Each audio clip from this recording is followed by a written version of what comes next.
Cool. Shall we start? No. Oh, Uh, bye.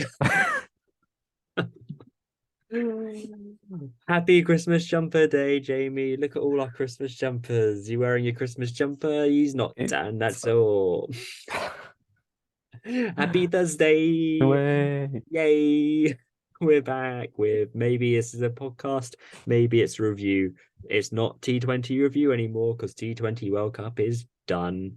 But we are back to talk about cricket, maybe. Nah, that's not like us. Come see, come sir. How are you, Jamie? Yeah, I'm all right. How are you? I am good living in the Bazball vibes. That Right? is what I'm living in. Um, shall we just jump right into it Yeah, all right. into some Bazballness because there's some other stuff going on. Bangladesh have beaten India, which is pretty toit. You've got West Indies and Australia, which is fine. But mostly everyone's just talking about David Warner, all the drama that's going on there, which is frankly very interesting. But do we want interesting on this podcast or we just want Bazball? I think we're just going to talk about Bazball. I mean, sure. um, I have no idea what this David Warner stuff is, oh, but so maybe a special episode to come up because I have not read enough of it to give opinion. Basically, in an Englishman's nutshell, he basically put in an application, or there was a due process to overturn his lifetime ban to captain a team in Australia by the Cricket Australia board. And apparently that was all going to be going well until Cricket Australia being like, no, we want a public hearing inquiry where to bring everything out onto the table so everyone knows what's happened. And he's been like, yeah, nah, fam, I don't want to get everything out in the open and involve my family and stuff again, which I completely respect. I don't want to get all that emotional stuff back. Is a lifetime ban too much? I think maybe it is. But is Warner a nice guy? I think maybe he's not. But who are we to judge? Um, yeah, I think it's just been handled very badly, very poorly.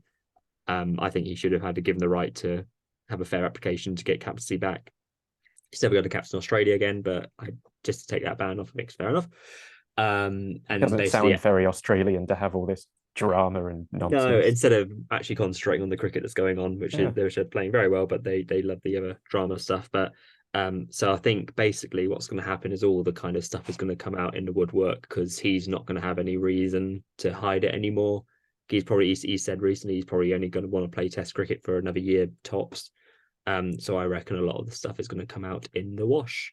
Already his manager has popped out to say that a lot of the big up executive suits people in the Australia team at sandpaper time were heavily involved in the tampering of the ball already.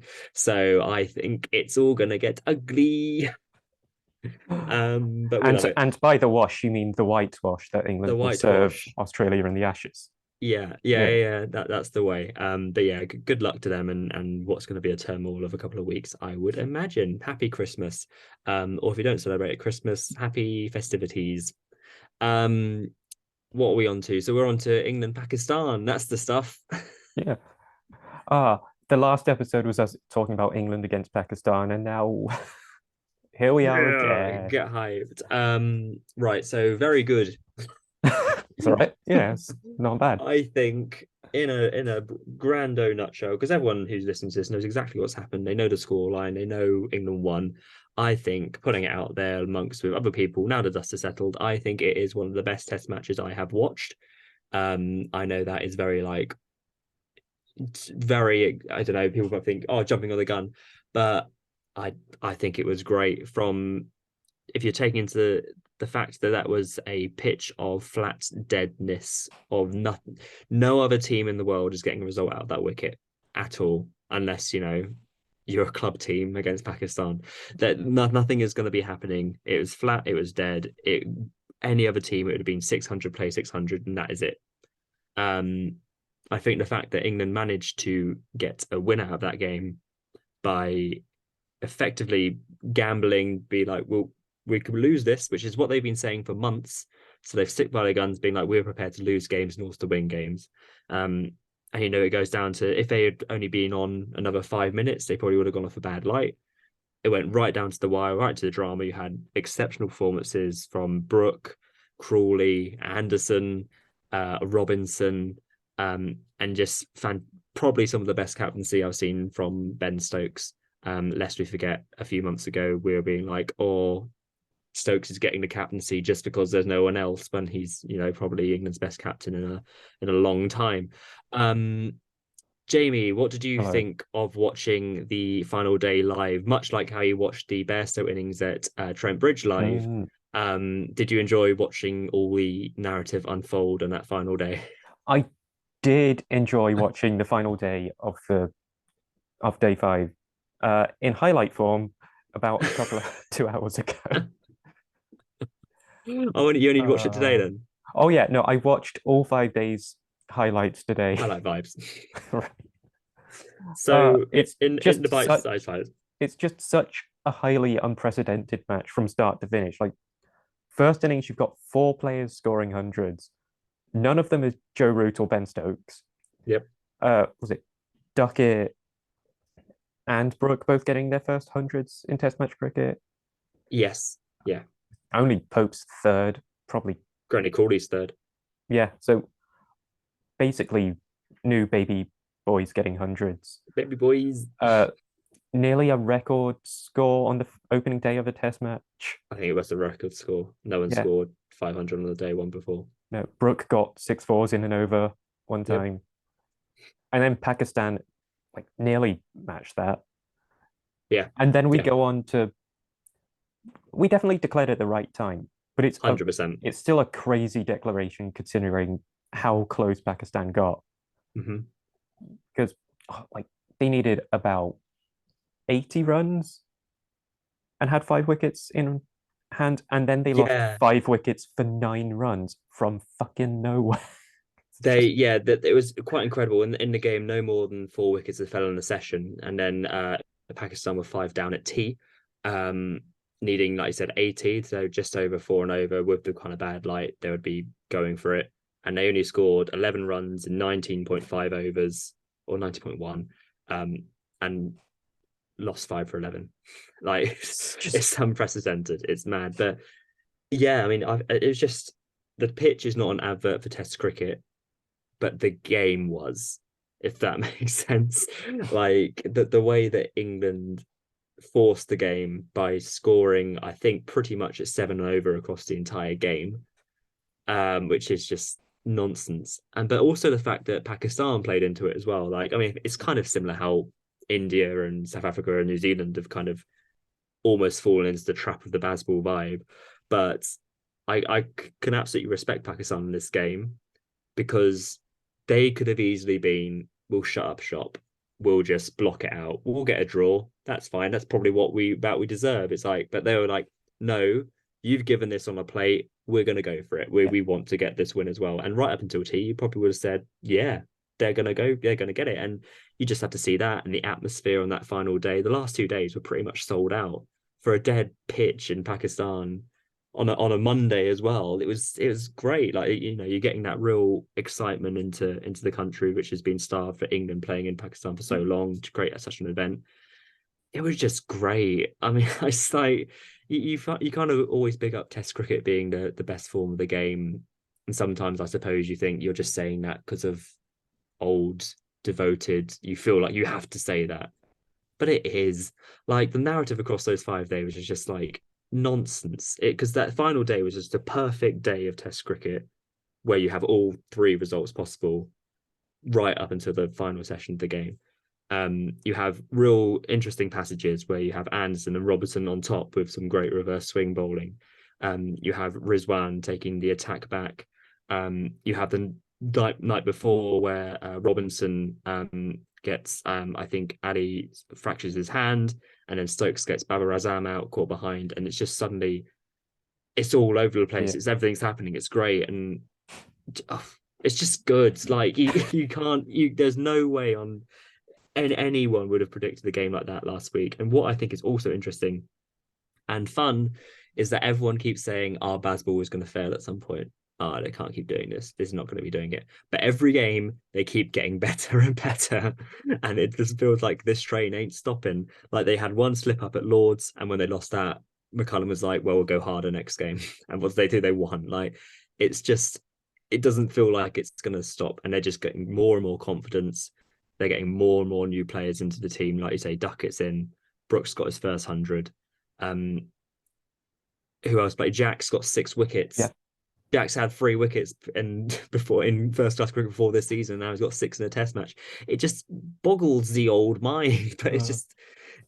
And then you could also be like, oh, we won that first test. Old traditional England methods would be like, we'll just play the extra batter again. We'll bring Folkes in for Livingston. No, let's bring Mark Wood in. Let's go harder. It's just like we could rest Jimmy and Robinson. Now they'll play again. It's just we're gonna win. We want to win every game. We're not just gonna settle for a draw. We want to win. I think it's just very good. Double thumbs up. Yeah, it's all right to watch, isn't it? Yeah, it's good. I've been thinking back to that. I think it was the post-match interview Joss gave after the T20 final, talking about Stokes' innings. We're like, if he plays like that, he won't get into his test side. And then, like the 4 guys who got hundreds, their strike rate is mad. Stokes in that first innings is just like, fuck this, going hard. I know. Yeah, I know. Like, but yeah, it's this great. is T20 at test match level. Like, I Yeah. think those saying, "Oh, Bazball is going to fail at some point," Yeah, I think they're only thinking about results and the batting side of this. Because yeah. Bazball isn't just the batting. That's the No, most explosive and enjoyable that's most noticeable. part of it. 100%. Yeah. But like you look at like the declaration, for instance, is incredibly positive. It shows your intent to win. And that itself puts pressure on the Yeah. opposition because they know, well, pressure is on us to chase this very chaseable score on this pitch. We better show up. And like, in fairness, they did show up for a large part of it. Yeah. And you look at like Stokes' fields where you have all of the fielders around the bat just cause, or like opening the innings with bouncers and a short field That placement. was the shooketh because we listened to that live. That was Oh fun. yeah. But like the fact that, Pakistan would not expect that at all. They'd be like, oh, they got Anson in the attack, maybe a bit of Leach with the new ball. They're going to try and pitch up, get some swing early. The fact they go Robinson, who's not renowned for bowling short, and then Stokes to really bang it in. It's just not that, and they got 2 wickets from it because it's completely out of the blue. It's Like just that's not how nonsense. Test cricket is played. It's but it makes sense. Like that's how you're going to get as much out of the pitch with the new harder ball, short in, dig in, 3 people out on the boundary, and Pakistan fall into it. 'Cause it's like we're not expecting this. We'll go for it. Like it's great. I mean, I've just a few quick statos regarding the bowling. Fun. Just between Robinson and Anderson in that fourth innings, they shared 8 wickets between them, both getting 4 for each. They both deserve 5. If I'm honest, they bowled so well. But yeah, they got 8 wickets for 86 runs in 46 overs on the deadest pitch imaginable, where you'd be like, oh, it's probably a bowler's graveyard, especially a pace bowler's graveyard where you're not getting anything out of the pitch. There was an over from Robinson. You probably saw it on the highlights, Yeah. but it basically every ball he was doing something. He got one to Naseem Shah that should have bowled him, but just kind of clipped off stump. Yeah. But then he also got a great LBW, really nipped back. He just bowled so well. Like Robinson, he got man of the match. So I was going to say he's an unsung hero, but apparently not. But he's just time and time again he is performing, and I think he averages something ridiculously under 24 or something with the ball. He's just going from strength to strength, and it's remarkable, really. I think Nas mentioned it. Your attack basically consisted of Jimmy Anderson, who's 40, is still probably the best new ball bowler in the world. Robinson, who back in March, April was having massive fitness issues and couldn't get through a game and was basically unselectable. Stokes, who has injuries galore, but just kind of grin and bears it, runs through and bowls 11 overs on the trot somehow. You have Jack Leach, who Joe Root didn't trust in Test cricket this time last year and was absolutely smashed out of Brisbane. To be fair, he wasn't shining the ball on Leach. You said, well, that's a good point. So... And then you have Will Jacks, who only had 3 first-class wickets before this. It's like this is an attack that's taken 20 wickets on that pitch. I don't understand. And then you bring in Mark Wood again, which is great. But another Bazball fact, like again, as you said, it's not all about the batting. The Bazball era, every innings they've bowled, they have dismissed a team every time. There's never been a game where they haven't bowled the other team out. And I think that's also very telling as well, because it's very easy to be like, oh, they're scoring at 4 5s and over, and this game 7. But to be getting opposition now game after game after game is just fantastic, especially since, England are very much renowned for not being able to finish sides off in the past. And there's still a little bit of that with tail enders smashing about, but they've every game, regardless of the bowling attack, they've been getting 10 wickets, which I think is just for England, that's excellent. I mean, and the thing is, we've got players that can come into this side. Like we've got depth in the bowling and the batting. Yeah. Johnny was in some really good form before this. Yeah. Where does he come in now? Well, it's impossible to think of, isn't it? Yeah. I mean, I don't think he does come back in. If you've got a winning team and players in form, you don't. I think he does that. come back in. I think he comes straight back in. I think he was almost a pioneer for Bazballish. I think, considering what he is, I think he would. It's as harsh as it is. He can't drop Brooker. I think he would come in for Folkes. I mean, I love Folkes. I think Folkes is probably just coming into the wrong era. Mm-hmm. Like he should have been playing for Roots team instead of Butler for the last frigging 4 or 5 years. But I think Bairstow comes in for Folkes, and either Pope Bairstow or Duckett keep. I think Folkes is a fantastic player, but I think it's very hard for him to get into this team now, because he's never going to play an innings like Brooke did, for example, or an innings like Bairstow would. He's a good Test match player. I would say he's good, but he's not ever going to win you a game like Brooke or Bairstow can. Yeah, fair. I would say. And to be fair, Pope kept really well. He had one really good one-handed catch down to his left. So I'm not opposed to. Yeah, like if Bairstow does come back in, I don't want him keeping, because he's played his best when he hasn't had the gloves. It's Don Best. Yes. Sure. Oh, that's derailed everything. But yeah, I mean that's another thing to worry about later at the time. But it's a great problem to have. Yeah. And bowling stocks look good. Wood coming back in. Obviously, Broad's not at this series because of the birth of his first child. Archer's back bowling. Wokes is bowling pretty well. Like you've got good reserves and a good players playing with confidence. Because again, it's not a very different side to the one this time last year. We're just getting pumped in the Ashes. It's very similar, but the confidence and the mentality. Is it though? I think so. I'm massive. I think Stokes has come in with McCullum to be like, look, you can play mentality, yeah, but like players, it is quite a bit different. Like you wouldn't have Duckett, Pope, Brooke, Jacks. You wouldn't even consider Jacks last year. No, I suppose not. But like, if you consider, Livingston's come out of fucking nowhere. That's very Bazball. Was Trevor Bayliss more Bazball before Bazball, I think, because he wanted Jason Roy. So maybe Roy would fit well in this team if he had form. But if you look, I suppose, towards the tail end of the Ashes, where you've already got Crawley opening, you've got Pope in there, still largely the same bowlers, Vanson, Broad, Wood, Stokes there and abouts, Bairstow there and abouts. Like it's the players in the team, other than I say, like you say, Jacks. Obviously we've not got Lees in this series, but Lees played in the summer. There's not fundamentally too many big changes. This series, I'd say, different through injuries and whatnot, but through the summer, very much the same crop. But I think the mentality for even fresh players coming in to be like, just play how you would normally, just enjoy it. Like if you get out first ball, fine, you've tried to go what you think is best. You're not going to get dropped for it. Whilst every other England player in the past who have played with the fear, if I get out, then for a really bad, awful shots, that could be end of my Test career. Like, Peterson, for an example, would get absolutely vilified if he got out with an awful sweep or tried to reverse.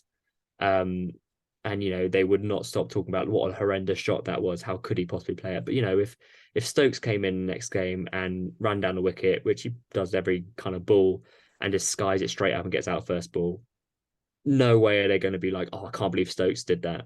It's just I mean, they're he going to be did. like, He yeah, literally did. he literally did. Maybe that's why I'm thinking of it. Yeah. Or like Duckett getting out first ball, like, just guiding one to slip.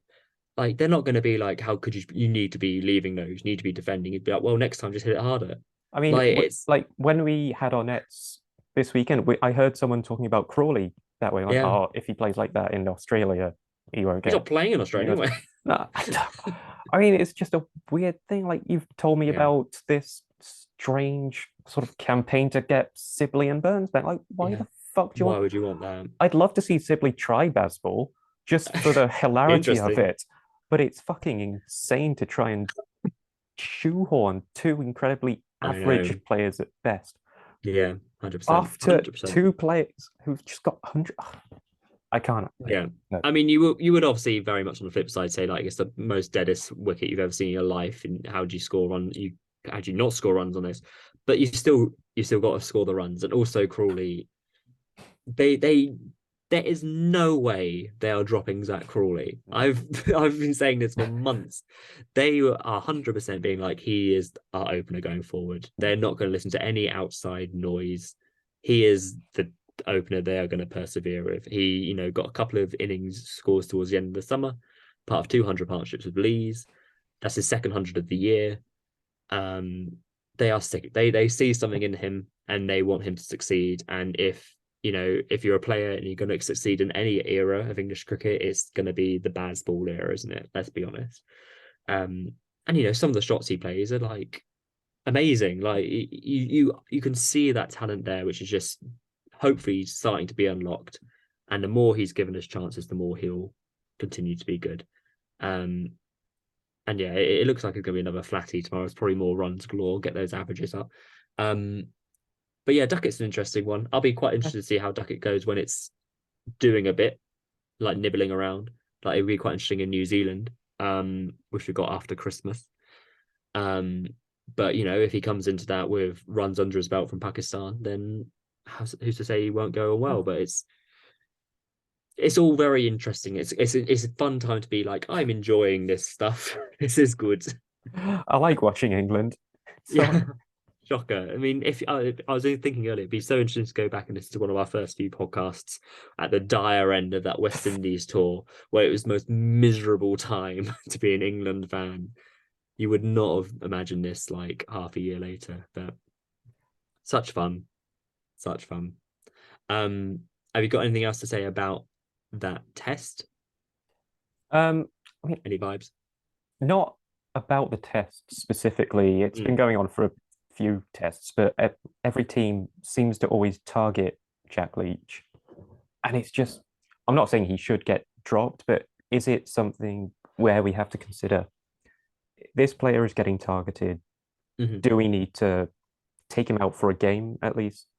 Like now we've got Jack's going pretty well. Is it worth trying him as our main spinner for a spell? Like probably not this series, considering we need two spinners. And I just thought I it's something to bring up. And like to defend Leachy, he could have got the breakthrough wicket if not having a LBW decision reversed. Yeah, And he did get the match winning yeah, wicket. So I don't think it's all bad. It's just a sort of trend that I've been noticing. yeah. I think because you look at England's attack, if you're going to go up and bat against it, you've got, say, on a good day, on a good day, it's going to be, probably Anderson, Broad, Robinson. If not Anderson, Robinson, Wood. If not Anderson, Wood, Archer. You're like, okay, where I'm going to get runs from, it's going to be Leach. And I think that plays into Stokes's hands and England's hands, that if they're going to be targeting him, then he's probably more likely to get wickets. I mean, he's probably going to go for a few. I don't think he's ever going to be a bowler who's going to be averaging mid-20s with the ball. I think he's always going to be one that people target. But he can, if needed, dry up an end. he can probably sometimes get the breakthroughs. I mean, there was only 3 or 4 tests ago. I think he got 10 for Oh yeah. against Oh yeah. New Zealand. But I understand the point. I don't think he's I don't think he's anywhere near the best spinner in the world. I don't think he probably even gets in the top 10 if I'm being harsh. But I think he's steady. I think he's like, whilst there's no massive jumping out of the trenches alternative, I think he'll stay in this team for the foreseeable. I can't see him really ever being dropped, regardless of the pitch. I think they want that kind of balance with a spinner in every game, and then rotate the quicks around. So I see your point.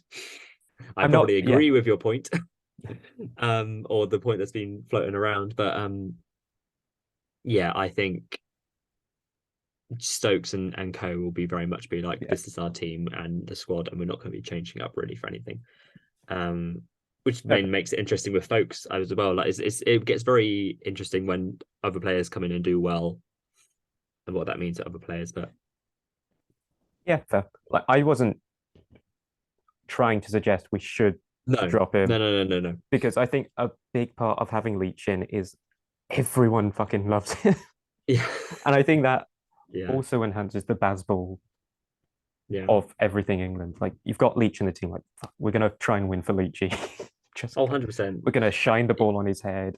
We're gonna shine Yeah, his head. We're gonna give it a little kiss for good luck. I just and it just brings the vibes and that is the fun. vibes. I think, yeah, that is my kind of final point on it. It's just that I love seeing everyone enjoying it. As Yeah. lame as that sounds, it's just nice to see. It's like it's a very much a team, and they're all so in it together. Like when they went off at tea, like Stokes was like right over to all of them, gave them a big old huddle to be like, "Yeah, you're doing great. Keep going. We got this. I believe in you and in the vibes, that kind of stuff." And there's also a great video which I think Alex Hartley shared from TMS from the ground, because you don't really see it on the winning moment when you have them all waiting for that LBW decision on the big screen. You've got the team together, and Stokes is a little way away from them, and he's just sort of like walking up and down. And then the decision comes up, and he just lets them have their moment Yeah. as a team, and then goes over and be like, "Yeah, well done, guys." And then they go to the batters. I think it's just he as a captain absolutely revels in the other players doing well. I think if he gets 100, he'd be like, "Cool, I got 100, that's fine."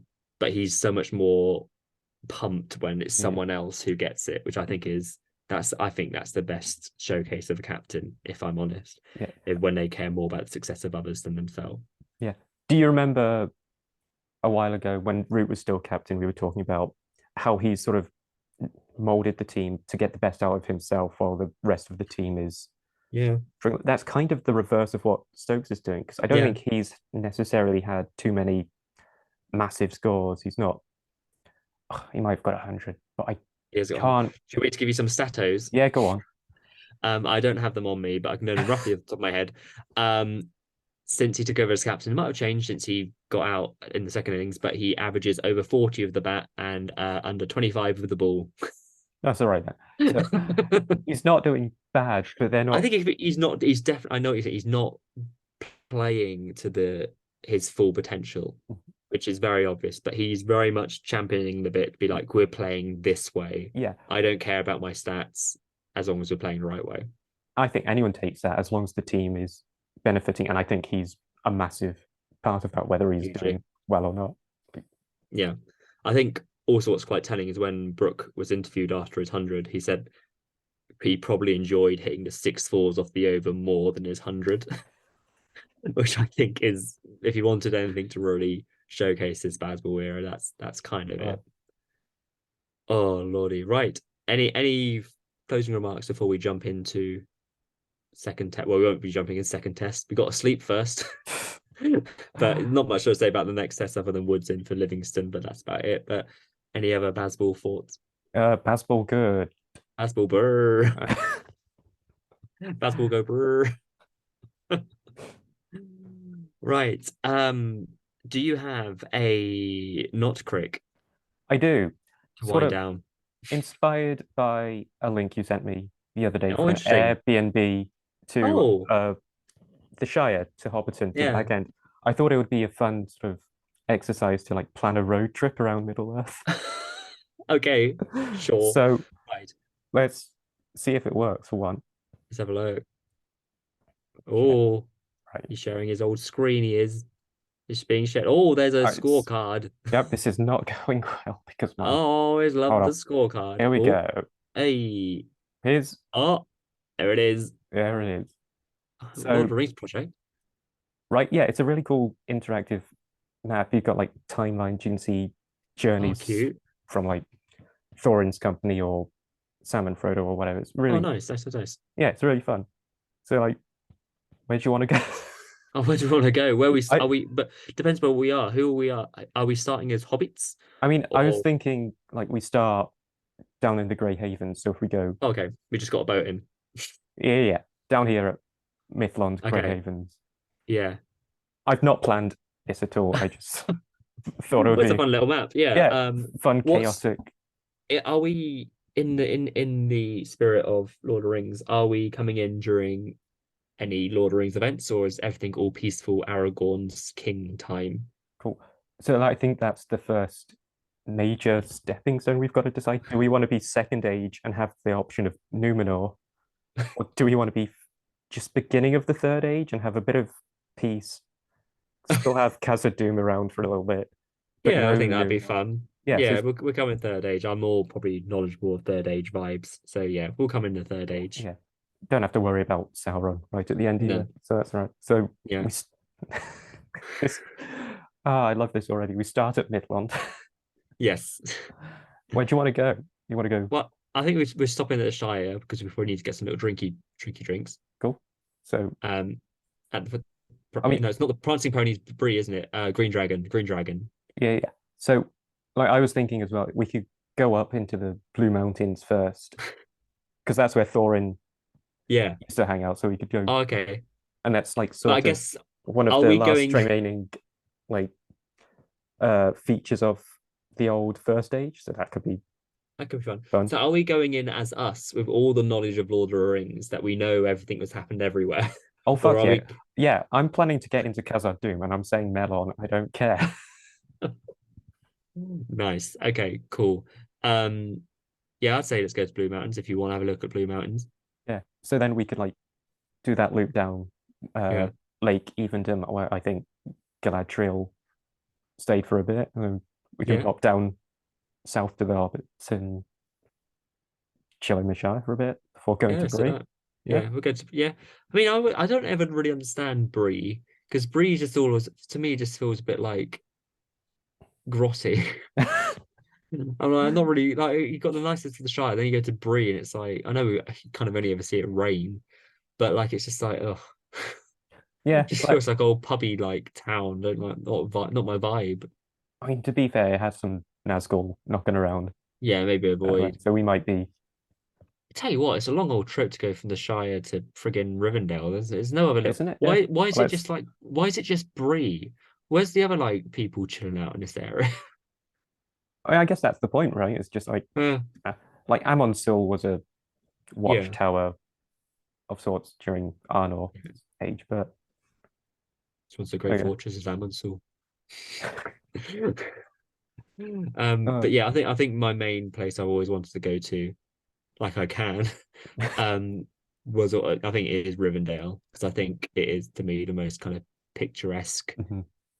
like fantastical place in Middle Earth to me because I think especially at all the elf thing, elven places, um, that to me just be show like it's just that is vibes. That is the vibe that I would want if I was in this world. I would 100% be Bilbo being like, I will live here, please. And it's the sort of place where you just naturally feel chill. The elven Yeah, vibes will get you. 100%. Okay. So I guess we go south down to Moria. Well, you want to go to Moria, don't you? Oh That's yeah, we're getting into Moria. I don't care if it's illogical or a we little bit wouldn't dangerous. canonically know what the Elvish word for friend is. I don't care.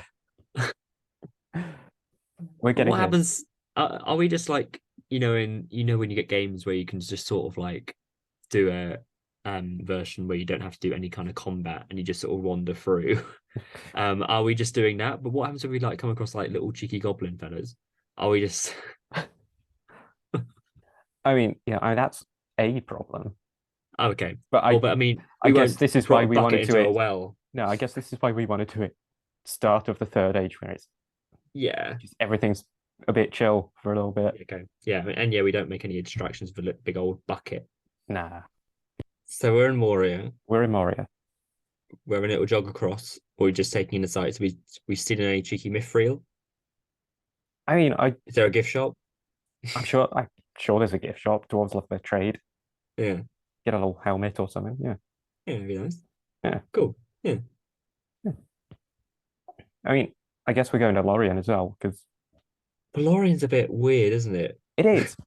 It's got like treetop housey things, which for me is gonna like be a bit, but Yeah. also Well, it's Lorien, so I you kind feel of like you got to see the sights and you got to have a little yeah. look. I feel like they probably wouldn't be very welcoming, but we can give it a go. We can say hello. I mean, I'm just assuming everyone's gonna be nice. Like, I love the idea that we come with like cameras and like phones and stuff. And, like, someone's just loving the vibe. I think yeah, Lorien, 100%.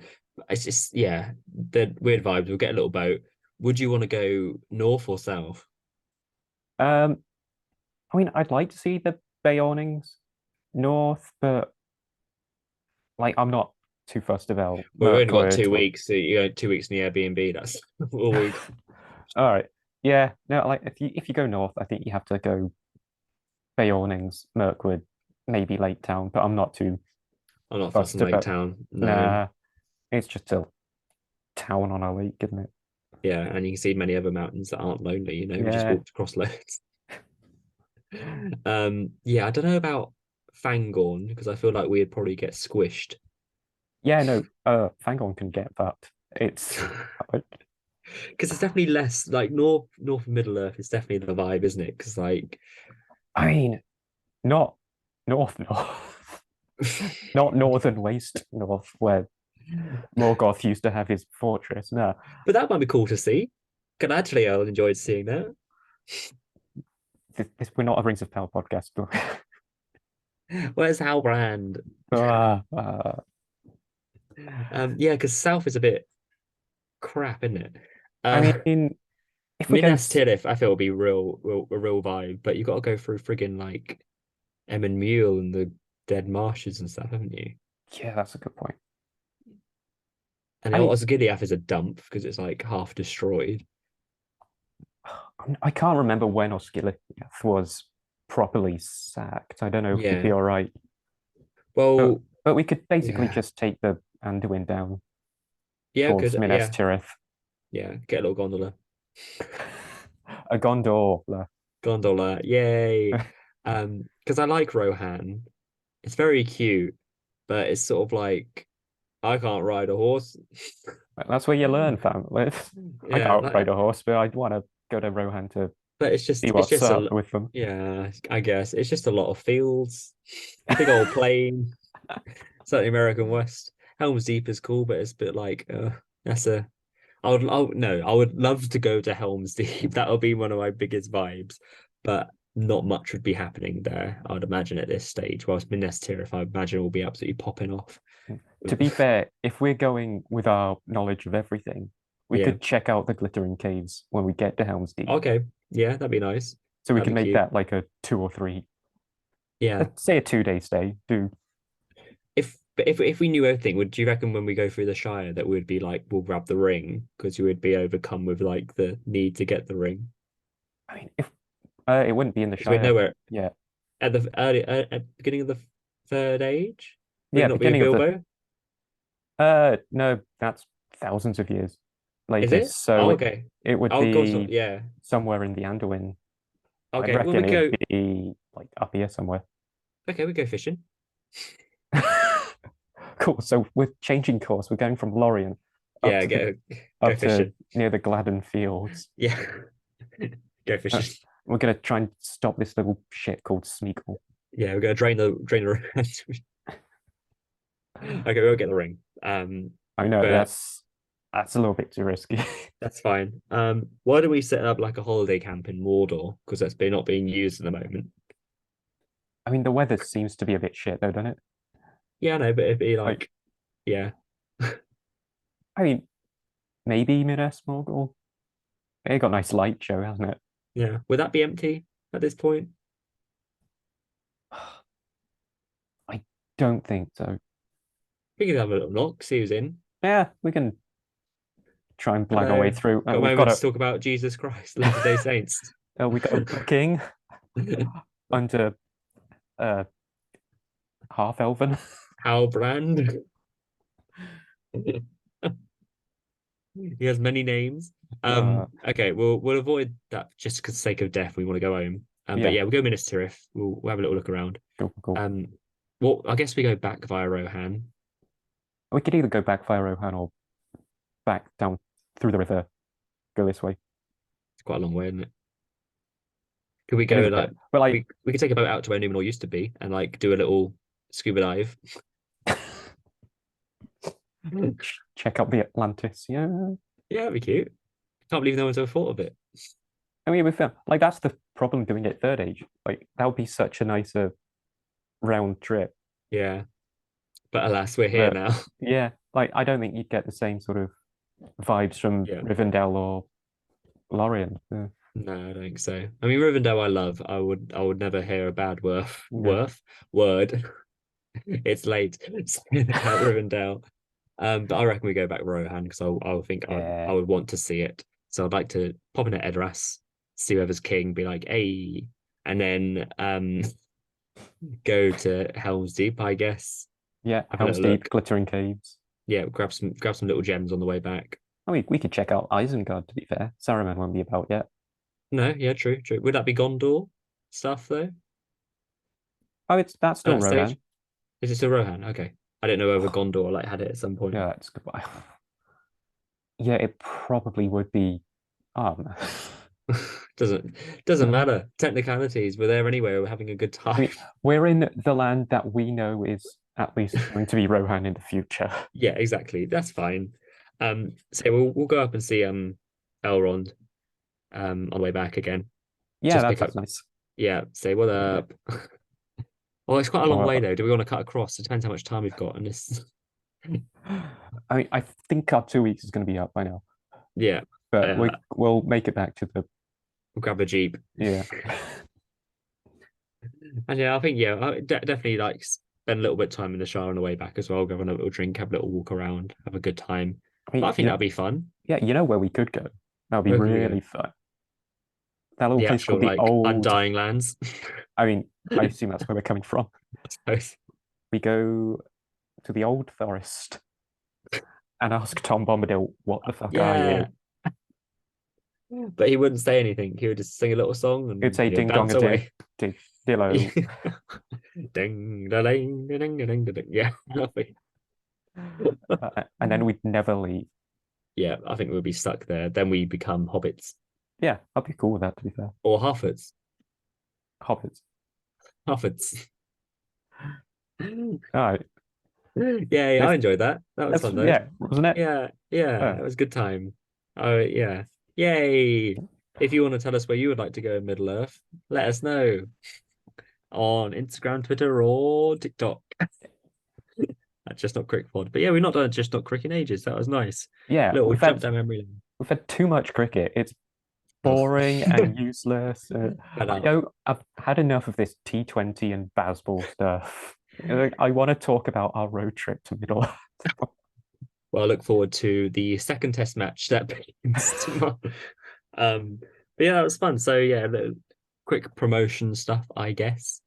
Now we're good. Like I said, you can follow us on Twitter, Instagram, TikTok at Just Not Crick Pod, and YouTube, where we'll be uploading maybe 12, maybe less days of Crickmas. This will be up here on YouTube. This will be up there. So, This will be yeah, day two of we're Crickmas times. audio and video now. Audio and video. What a time. Right? So we've done the first one. We did a little fun little challenge of us batting the opposite way around. I think that went pretty well. There are some other little videos to come over the next week or so. Get hype in the chat if you want. Leave a comment. Um, but yeah, just like us on whatever. If you like us on all the places. You know where we are. Probably if you listen to this. But we'll be back soon. More videos, more fun. Do you have fun, Jamie? Yeah, it's been all right. You kind of ruined it when you said Hellbrand. Oh yeah. Uh, Hellbrand, Hellbrand, Galbrand. we can, yeah. Yeah. Can't wait for season two. But yeah, we'll see you next time when England win this series 3-0 or lose it 2-1. Bazball high. Bazball hype, Bazball go brr. Bye.